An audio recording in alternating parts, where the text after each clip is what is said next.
The entire world is waiting to figure out what is Trump planning. He seems to be barreling towards an all-out war with Iran. His arguments seem to fit that and reporting about what the U.S. military is doing in preparation. And so you would imagine there would be this gravity from Trump, a seriousness, weight that he would feel. Not just his weight, but like moral weight.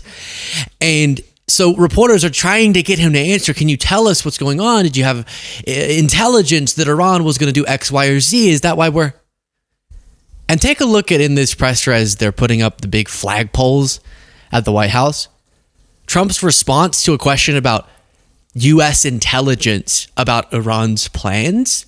Trump's response is to say, yeah, I have a lot of intelligence. He's talking to those around him, including his family members, his daughter Ivanka Trump, her husband Jared Kushner, after the swearing-in ceremony for Charles Kushner. Let's listen. Do you have any intelligence that Iran is targeting that Iran is targeting any U.S. assets? We're doing very well. Thank you. Thank you, everybody. Yes, Caroline. Thank you. And he just cuts off the press, doesn't answer the question. Mr. President, do you have any intelligence that Iran is, I'm so smart, so much intelligence, a big brain, the most powerful brain. I had an uncle, MIT, they say MIT, he said, wow. No, Mr. President, do you have any, my uncle said, wow, you look so dumb. I said, dumb, so interesting. He said, you can't be dumb if you think you're dumb. I said, wow. So much intelligence, that's the end. What? Let's not make jokes right now. Trump, I can make jokes. Trump, you're the president. You don't make jokes about how smart you are while they're asking about you as intelligence, like information. As literally, you're getting upset when people question if we should go to war. Which brings us to our next clip of him getting upset with a CNN reporter for asking a similar question. Mr. President, some of your supporters are split on the U.S. response to Who you with? CNN. No. There's a split, Fake though. news. Fortunately, nobody watches. But my question Is anybody watching CNN nowadays? I haven't seen it in a long time. But some of your supporters are wary of the U.S. getting involved in another foreign war, and some believe that we should support. Do you ever ask a positive question at CNN? My supporters are more in love with me today, and I'm in love with them more than they were even at election time, where we had a total a landslide. We had, we won all 7 swing states. And then on to that his supporters love him more than ever before, as a lot of them are genuinely concerned and expressing skepticism. Then we'll look at a little bit more, because he was taking a lot of questions, sort of, but then, like you saw there, cutting it off whenever he didn't want to answer one. But this was all within the context of him putting up flagpoles and saying they were the best flagpoles. We talked about this on the morning show, the most powerful, the strongest, the straightest, the most metal, so metal. And even Fox, listen to how Fox was covering this. They were confused. About getting involved? So not quite sure when this impromptu press conference is going to end, so we just want to hang for a lot of it. And we believe that the president could be loitering on the grounds of the White House for some time now. They are erecting 2... Can we not do the erecting 2 poles thing? Especially as Trump is calling them the most beautiful and the most tall. Just, there's other words. They're putting up poles. Erecting them? Really? Do we need that? Do we need it? I don't think we need it. We might want it. I don't think we need it. But he said Trump might be loitering around the White House like he's some stranger loitering around the White House lawn. Excuse me. So we might just have to cut to this at any moment, because at any moment he could start a war, he could end a war, he could do whatever. You never know. Or he might just keep loitering as he's erecting big, massive poles that he called. Very little one. This is about the largest you'll ever see, and it's tapered. It's at a quality that you guys rarely get to even put up. They do that for a living. They're incredible people. I don't know them, but I love them. And I would bet that they all voted for Trump. I mean, I don't know for a fact, but I think so. but we're about to lift it, and we also have one going on what's called the front or the north. We have one going there, identical. So we'll have one on this side of the building, and we'll have one on that side of the building properly placed. In this case, we had a lot of choices, putting it on that hill, putting it different places. It's such a beautiful pole, we thought we'd put it near. I mean, it always looks best when it's near a Doral. I put it right near. I have a similar pole. And these are the best poles anywhere in the country, or in the world, actually. They're tapered. He's erecting the biggest, best poles anywhere in the world. Hey, didn't you leave the G7 because you had to deal with something in the Middle East? Didn't you rush away from the G7 so you could get back to the White House? Is this really the time? Is this really the time for the poll? Again, I love polls and I love American flags and I love all of it. But it just feels a little bit, I have to literally leave a meeting with world leaders that I was scheduled to be at longer because there's something I have to deal with. And is that something erecting huge poles? Is that? And then, of course, he talks about the most beautiful, stiffest poles anyone's ever seen. But then they show a video. Yeah, it's a big pole. There's nothing that unique about it.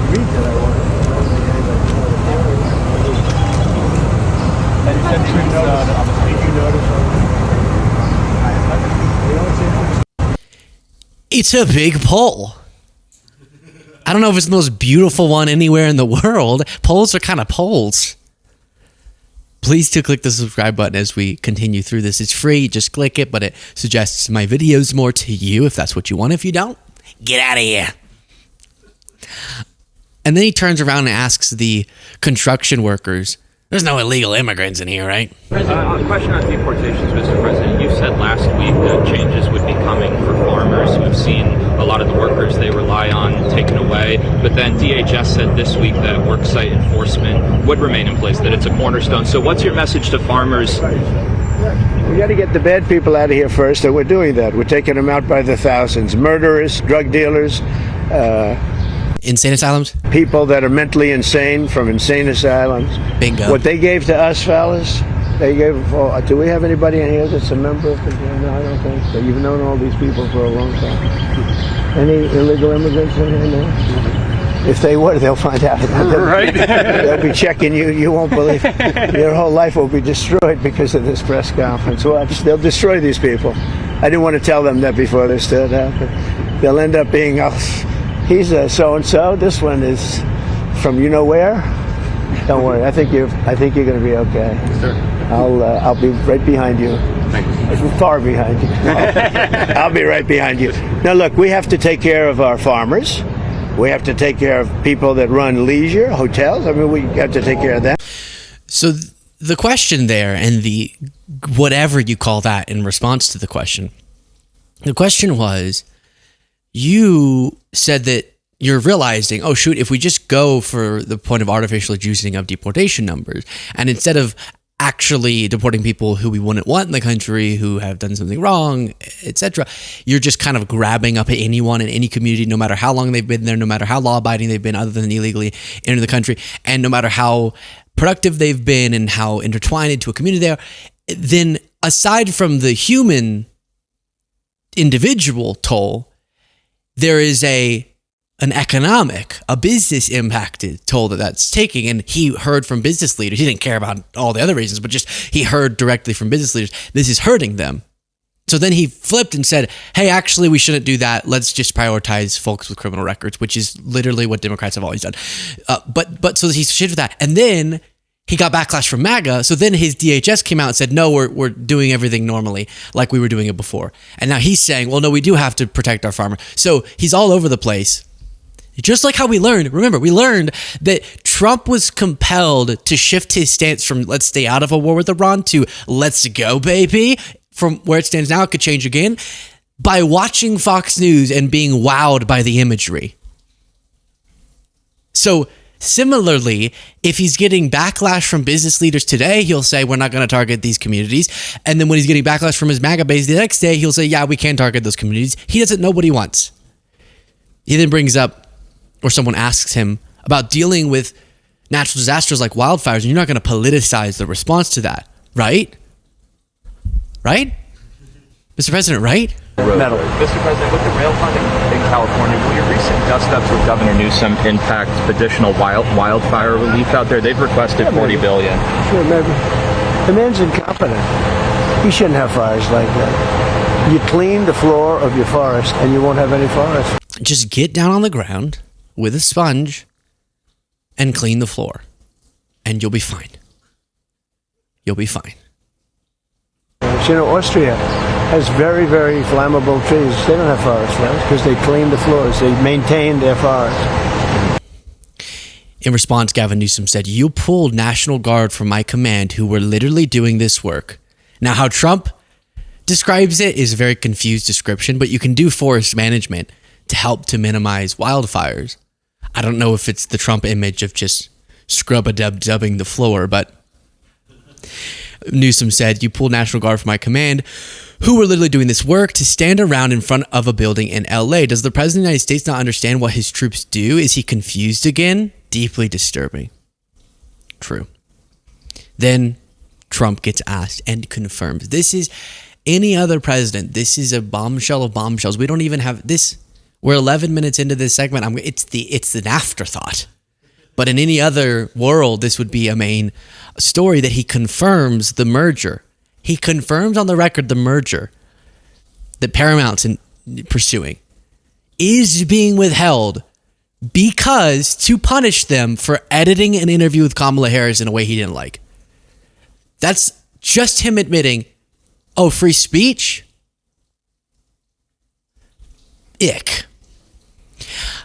I was going to go like spit on free speech. And then you know what came to my mind? It ends with Tua. I was going to do that. And then I thought, I can't. Cole will quit the show if I say that Trump is hawk-tuing on free speech. I'm sorry. This is a muggy. This is that. Mr. President, could I ask you about the Paramount deal and the merger with Skydance and the Ellisons? Like, what's holding that up, and like, do you see that being resolved? I hope so. Ellison's great. He'll do a great job with it. But so what they did is they interviewed 60 Minutes. They interviewed Kamala. Her answer was horrendous. I would say election threatening. This is the day before the election. Her answer was election threatening or so incompetent. So they took the entire answer out, and they took another answer to another question and put it in. And they did that, I understand, a number of times, but you don't have to do it a number of times. The main question they asked, and we caught them. And they're very embarrassed by it, and they're working on a settlement now. But think of it, did you ever hear that one before? They took the entire, every word, threw it out, put another answer. You think they do that for me? I think it happens daily. Well, I've never seen it. I thought I've seen everything. That I've never seen. If you're a regular viewer of the show, you don't need me to explain that. But he's just lying. That's not what happened at all. It was just normally a long answer was trimmed down, not taken from a different part. And the more specific detail is that you had an answer that was her making a point and kind of reiterating the point. One answer. And so for the preview on like CBS mornings, they played the first half. And then on the 60 Minutes broadcast, they played the second half of the same answer. So that viewers, if they watch both, got the full thing, but they have to crunch it down for the time constraints. So normal. And it was the most boilerplate answer to the question ever. It was one of the kind of politician-y. It wasn't notable. So if you had included the whole thing, it just would have been her reiterating the point. And he's admitting as the U.S. president who said he was going to reinstate First Amendment rights, that he's punishing Paramount, parent company CBS, so that he can hit them into submission to do what he wants. Now, I know in a time like this where it feels like we're barreling towards actual war, you can feel worried, but I don't think you should be actually if you listen, because what is really going to keep us safe? Our leaders, right? And when I lay in bed at night and I'm worried about what the future holds, I know that we will be okay because we have Pete Hegseth. Have you given the order to be able to shoot at unarmed protesters in any way? I'm just asking the question. Don't laugh. Like the whole country. And by the way, my colleagues across the aisle. What is that based on? What evidence would you have that an order like that has ever been given? Giving that order to your predecessor, to a Republican Secretary of Defense, who I give a lot of credit to because he didn't accept the order. He had more guts and balls than you because he said, I'm not going to send in. Slotkin. Got to get his balls back. Exactly, Roseanne. Because he didn't accept the order. He had more guts and balls than you because he said, I'm not going to send in. He had like 6 or 7 balls. I mean, it was a medical anomaly, that guy. Underpants didn't fit him. It was crazy. Uniform military to do something that I know in my gut isn't right. He was asked to shoot at their legs. He wrote that in his book. That's not hearsay.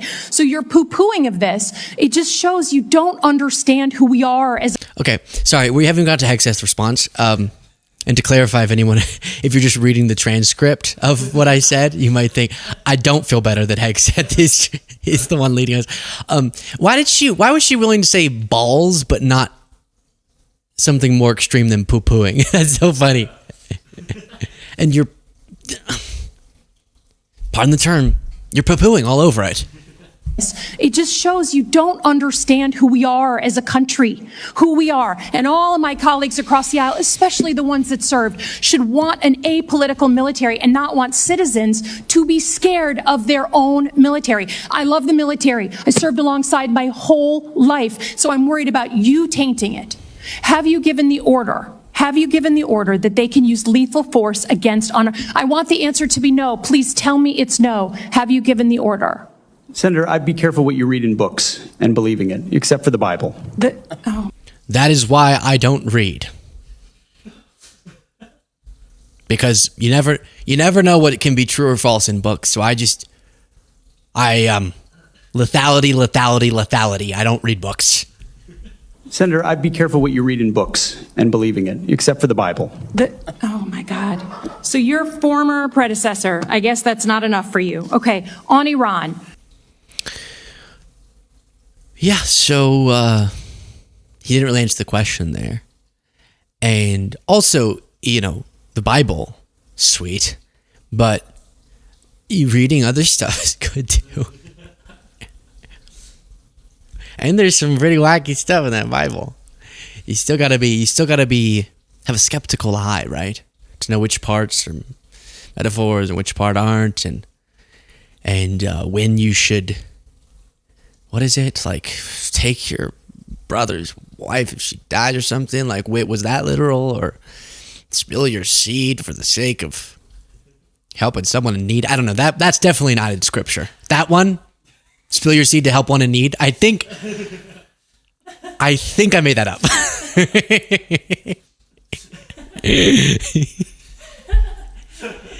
That's what I got out of the Bible, really. It's just at every impasse, spill your seed to help someone in need.